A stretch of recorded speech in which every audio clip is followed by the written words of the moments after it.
Energic जनन, sexual reproduction in plant flowering plants, एक आवृतबीजी पौधे का जीवन इतिहास, life history of angiospermic plants. देखिए हमने बोला था इसमें कि जो सीड होते हैं वो फल के अंदर बंद रहते हैं।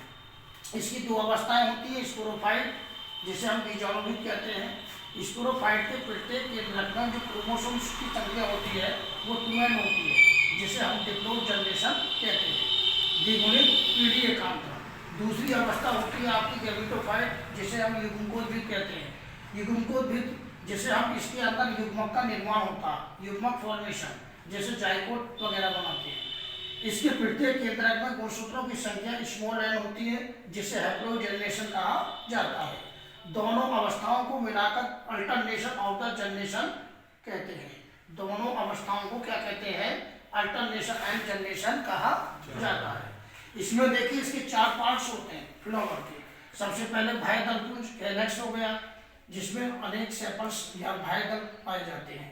दूसरा पॉइंट होता है दलपुंज, जो कोरोला कहते हैं, जिसमें अनेक पेटल्स होते हैं जिन्हें दल कहते हैं। तीसरा होता है उमंग, जिसे एंडोशियम कहते हैं, इसमें अनेक पुंकेसर स्टेमेंस पाए जाते हैं। चौथा जायांग जाइनोसियम होता है, कार्पल और पिस्टल बोलते हैं, स्त्री केसर। यानी कि इन चारों में से कौन सा पुरुष वाला भाग होता है? जो नर का भाग होता है वो पार्ट होता है एंडोशियम, जिसे क्या कहते हैं? पुमंग कहते हैं। दूसरा, इसमें चारों में से स्त्री केसर वाला पार्ट कौन सा होता है? जायांग, जिसे जाइनोसियम कहते हैं। अब यहाँ देखिए ये पूरा डायग्राम है। यहाँ स्टिग्मा होता है, जिसपे मादा व नर के इस पे आके वर्तिका पर आके गिरते हैं और इससे ही ये जन्म करता है। ये स्टाइल होती है।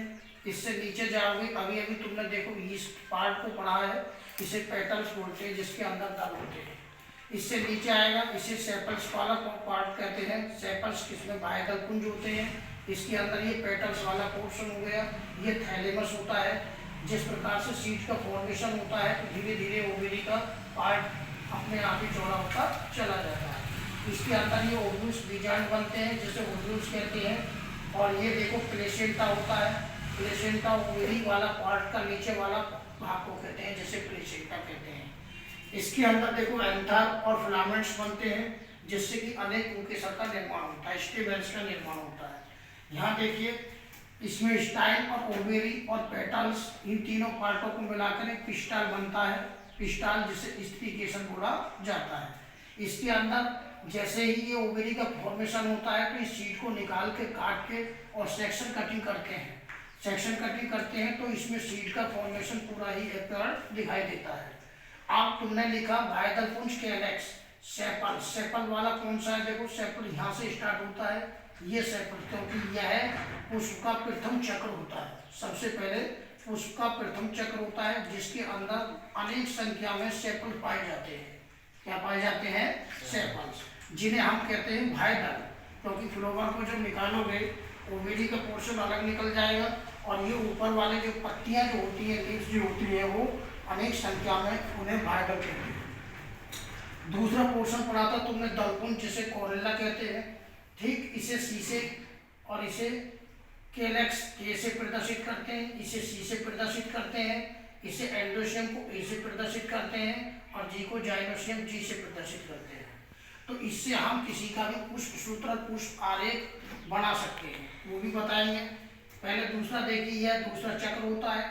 दूसरे चक्र में ये वाला पोर्शन, ये फर्स्ट चक्र हो गया, ये सेकंड चक्र हो गया, जिसके अंदर अनेक पेटल्स पाए जाते हैं। पेटल्स किसे कहते हैं? दल को कहते हैं। जो उसके अंदर से तुमने देखा होगा चमकीले दिखाई देते हैं, वो उनके सब टाइप में रहते हैं, उसे निकाल दे दी जाते हैं, तो उन्हें पेटल्स कहते हैं। अब उसके भाग में देखिए तीसरा है एंडोशियम, जिसके अंदर अनेक पुंकेसर पाए जाते हैं। तो पुंकेसर वाला पार्ट कौन सा हो गया? एंथर और फिलामेंट्स। इसके अंदर इसे हम पुंकेसर बोलते हैं। बहुत सारे अनेक संख्या में ये पुंकेसर होते हैं। इसका होता है तीसरा चक्र होता है, जो नर वाला पोर्शन होता है, नर वाला भाग कहलाया जाता है। चौथा जाइनोशियम होता है। जाइनोशियम में ये चौथा चक्र कहलाते हैं, जिसे कार्पल और या पिस्टल बोला जाता है। ओवेरी और स्टाइल और स्टिग्मा तीनों को मिलाकर पिस्टल बोला जाता है, जिसे हम स्त्री केसर वाला पार्ट कहते हैं। इसमें स्टिग्मा क्या होता है, जो परागकण होते हैं परागकोश पर वर्तिकाल पर आकर गिरते हैं। स्टिग्मा को हिंदी में कहते हैं वर्तिकाल। क्या कहते हैं? वर्तिकाल। जो नर फ्लावर्स होता है मेल, इसके जो परागकण होते हैं क्या होते हैं? परागकण। इस वर्तिकाल पर बहुत सारे अनेक संख्या में आकर गिरते हैं, तो वो परागकोश से निकलकर जनन करना स्टार्ट कर देते हैं। तब जाके ये फर्टिलाइजेशन होता है और तब जाके एक सीड का फॉर्मेशन होने के बाद वो धीरे धीरे डेवलप होने के बाद तब जाके प्लांट की उत्पत्ति होती है इसी सीड से। ठीक है, अब इस चित्र को भी बना लीजिए इस सीड से।